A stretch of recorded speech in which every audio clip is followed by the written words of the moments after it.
আসসালামু আলাইকুম। আজকে দুপুরে গরুর খামারে একটা বড় ধরনের সমস্যায় পড়ি আমরা। জোহরের নামাজের পরে মূলত আমাদের গরুর খামারের গরুগুলিকে দুপুরের খাবার দেওয়া হয়। দুপুরে যেহেতু আমরা গরুকে ঘাস খেতে দেই, এই ঘাস দেওয়ার কিছুক্ষণ পরেই একটা গরু বেশ লাফালাফি শুরু করে, খাওয়া বন্ধ করে। দৌড়ে গিয়ে দেখলাম যে গরু ছোটাছুটি করছে, এর পাশাপাশি মুখ দিয়ে লালা ঝরছে। এটা হওয়ার মূলত দুইটা কারণ হতে পারে, তার মধ্যে একটা কারণ হচ্ছে অন্যতম, সেটা হচ্ছে যে খাবারের মধ্যে বিষক্রিয়া হতে পারে, অর্থাৎ খাবারের মধ্যে এমন কিছু থাকতে পারে যেটা খেয়ে ওর পেটের মধ্যে সমস্যা হচ্ছে, এ কারণেই ওর মুখ থেকে লালা ঝরছে হালকা পরিমাণে। যদিও ঘাসের জমি থেকে ঘাস কেটে আনার পর ওই ঘাসগুলিকে যখন চপার মেশিনে কাটা হয়, কাটার পরে আমরা ওই ঘাসগুলিকে চেক করি, অর্থাৎ দুইটা পদ্ধতিতে চেক করে তারপর এগুলিকে আমরা গরুকে খেতে দেই। তবে আমাদের কাছে যতটুকু মনে হয়েছে যে ঘাসের মধ্যে কোনো প্রাণীর মলমূত্র থাকতে পারে, অথবা এর মধ্যে কোনো পোকামাকড় হয়তো কাটার সময় একেবারে পেস্ট হয়ে গিয়েছে এবং সেটা ঘাসের সাথে মিশে গিয়ে ওদের পেটে চলে গিয়েছে। তো আলহামদুলিল্লাহ আমাদের যে প্রাকৃতিক চিকিৎসাটা রয়েছে সেটাই আমরা প্রথমে দেওয়ার চেষ্টা করি, সেটা আমরা এখন দেব। প্রাকৃতিক চিকিৎসার জন্য আমরা যেটা করে থাকি সেটা হচ্ছে আদা, লবণ এবং জাইমোভেট, এই তিনটাকে আমরা একসাথে পেস্ট করে নিই। এরপর এটাকে আমরা হালকা গরম পানিতে অর্থাৎ কুসুম গরম পানিতে দিয়ে তারপর গরুর সামনে উপস্থাপন করি বা গরুকে আমরা দিয়ে থাকি।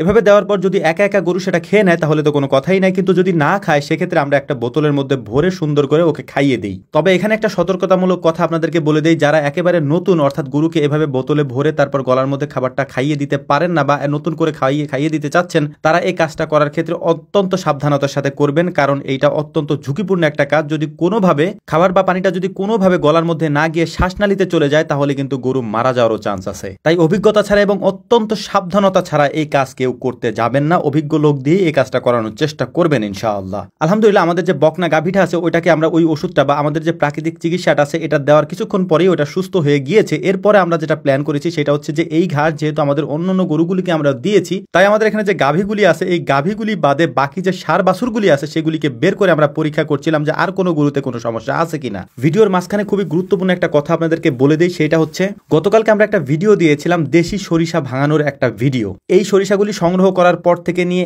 একেবারে দেশি তেঁতুল কাঠের ঘানিতে আমরা ভেঙে আপনাদের কাছ পর্যন্ত পৌঁছে দিয়ে থাকি ইনশাআল্লাহ। যারা আমাদের থেকে আগে একবার সরিষার তেল নিয়েছেন, নেওয়ার পর আবারও নতুন করে নিতে চাচ্ছেন, যে কারণেই মূলত হচ্ছে যে যারা নতুন করে আমাদের থেকে অর্ডার করছেন বা আমাদের থেকে নিতে চাচ্ছেন, আমরা তাদেরকে দিতে একটু সময় নিচ্ছি। এই দেরিটা হওয়ার অন্যতম একটা কারণ হচ্ছে যেহেতু এই তেল ঘানিতে ভাঙা হয় তাই আমাদের একটু দেরি হয়, কারণ ঘানিতে ভাঙতে গেলে এটা ভাঙতে একটু লেট হয়। ভাঙানোর সময় এরপরে আরো ভালোভাবে আমি আপনাদেরকে দেখিয়ে দেবো কিভাবে ঘানিতে তেল দিলে এটা ফোটায় ফোটায় পড়ে, যে কারণে অনেক বেশি দেরি হয় এই তেলটা হতে। যারা অগ্রিম অর্ডার করেছেন বা নতুন করে যারা করতে চাচ্ছেন, আমাদের ভিডিওর কমেন্ট বক্সে একটা ফোন নাম্বার দেওয়া আছে, ওখানে ফোন করে আপনি অর্ডার করতে পারবেন, মেসেজ করেও করতে পারবেন। তবে আমরা পরামর্শ দেই ফোন দেওয়ার জন্য। ফোন দিলে ইনশাআল্লাহ আপনাদের নাম ঠিকানা নিয়ে আমরা আপনাদের বাসা পর্যন্ত এটা পৌঁছে দেবো ইনশাআল্লাহ, 1 টাকাও অগ্রিম নেওয়া ব্যতীত। তো যাই হোক, প্রসঙ্গ ছাড়া অনেকগুলি কথা বলে ফেলেছি, তার জন্য আন্তরিকভাবে দুঃখিত। আমরা গরুগুলিকে বাহিরে নিয়েছিলাম মূলত চেক করার জন্য যে অন্য কোনো গরুতে সমস্যা আছে কিনা। তো আলহামদুলিল্লাহ দেখলাম যে এই সমস্যাটা নাই। আমরা বের করেছি কেন সেটাও আপনাদেরকে বলে দিচ্ছি। গরু যখন বাহিরে যায় তখন ওরা চঞ্চলতা প্রকাশ করে, অর্থাৎ নড়াচড়া করে, দৌড়াদৌড়ি করে, তখন আমরা বুঝতে পারি যে গরুগুলি সুস্থ আছে। কিন্তু যখন আমরা খামারের ভিতরে রেখে দিই, বেঁধে রাখি, তখন ওরা ঝিম ধরে দাঁড়িয়ে থাকে, আমরা বুঝতে পারি না যে ওদের কোনো সমস্যা আছে কিনা।